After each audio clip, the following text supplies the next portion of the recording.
Board कक्षा 8वीं वाले सभी बच्चों का गणित विषय का पेपर आ गया है। प्यारे बच्चों, पेपर देख लीजिए और एग्जाम देने चले जाइए। जो पेपर बता रहा हूं प्यारे बच्चों, वो पेपर बता रहा हूं जो कि 100% आपकी परीक्षा में आ रहा है, इसलिए ध्यान से इस क्वेश्चन पेपर को देखकर ही जाएं। इस क्वेश्चन पेपर को अगर आप देखते हैं तो प्यारे विद्यार्थियों, वादा मैं करता हूं आपसे कि आपकी परीक्षा में 100% ये प्रश्न छपेगा। 60 में से 60 नंबर प्यारे विद्यार्थियों दिलाकर रहूंगा। अगर आप इस वीडियो को देख रहे हैं तो रट लीजिए, छाप लीजिए। वार्षिक परीक्षा में पिछले वर्ष हमने बच्चों को रियल प्रश्न पत्र बताए थे और इस वर्ष भी प्यारे विद्यार्थियों 100% मैं आपको रियल प्रश्न पत्र बताऊंगा वार्षिक परीक्षा में भी। इसलिए जितने भी बच्चे वीडियो को देख रहे हैं तो चैनल को सब्सक्राइब कर लीजिए और इन प्रश्नों को रट लीजिए, छाप लीजिए, क्योंकि यही प्रश्न हैं जो आपकी परीक्षा में आ रहे हैं।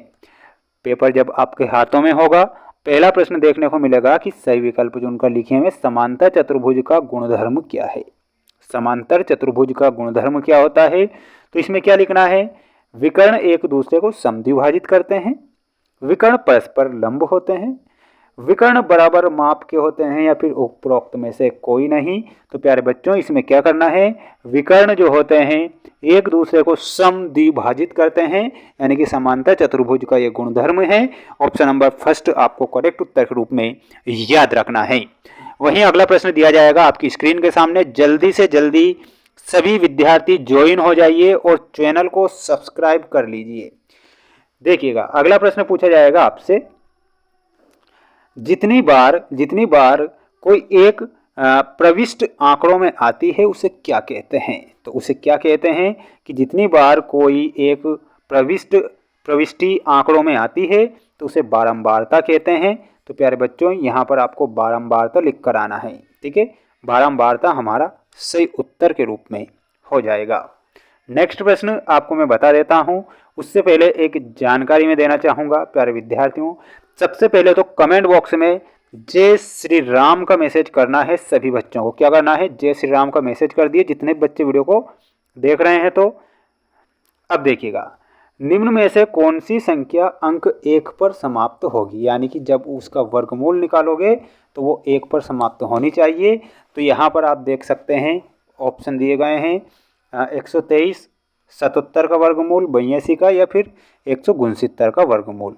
तो अगर आप प्यारे विद्यार्थियों लास्ट वाला अंक देखना है, 9 का अगर मल्टीप्लाई करोगे, 9 का करोगे तो 9 9 81, यानी कि 1 पर समाप्त हो रही है। अगर 3 का भी अगर मल्टीप्लाई करोगे तो देखिएगा 3 3 9, ये तो गलत हो जाएगी। 7 का करोगे तो गुण 50, यानी कि ये 9 निकलेगी। 2 का करोगे 4 निकलेगी, लेकिन 169 वो संख्या है जो 1 पर समाप्त होती है। 169 करेक्ट उत्तर के रूप में याद रखना है।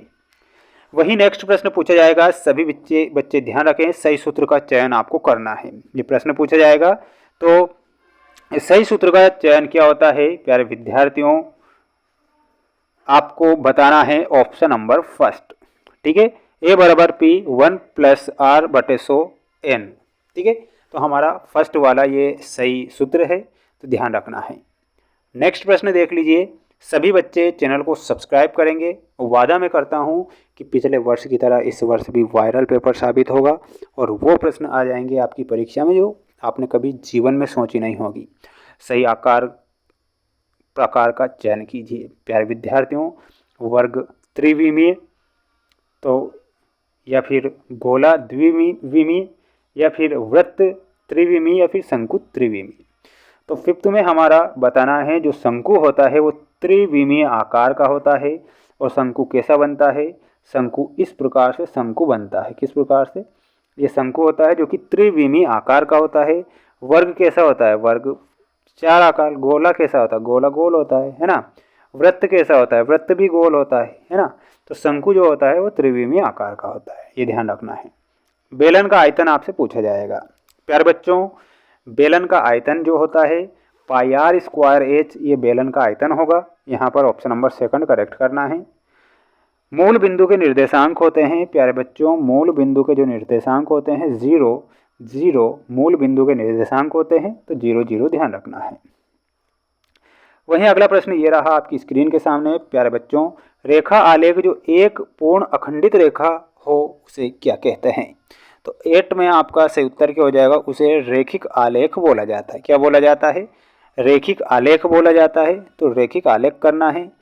अगला प्रश्न देख लो, 497 का व्यापक रूप क्या है? 497 का व्यापक रूप पूछा गया है, तो हमारा ऑप्शन नंबर फर्स्ट सही होगा, ये व्यापक रूप है। और 99,099 स्क्वायर है ना, 9,999 का स्क्वायर आपको बताना है। तो इसका स्क्वायर जब करोगे तो आपका यहाँ पर फोर्थ वाला करेक्ट होगा। प्यारे विद्यार्थियों, प्यारे साथियों, पूरा पेपर का PDF अगर आपको चाहिए, साथ में आंसर शीट चाहिए, तो मैं आप सभी बच्चों को बता देता हूँ ये कहाँ पर मिलेंगे। देखिएगा, लिख लीजिए सभी। हमारा ऐप है जिसका नाम है मेंस एजुकेशन ऐप, जिसकी लिंक हमने डिस्क्रिप्शन में दे रखी है। तो अभी जाकर इस ऐप को इंस्टॉल कर लीजिए, वहाँ पर सभी विषय के पेपर आपको उपलब्ध हो जाएंगे। चैनल पर नए हैं तो चैनल को जरूर सब्सक्राइब करना है। जय हिंद।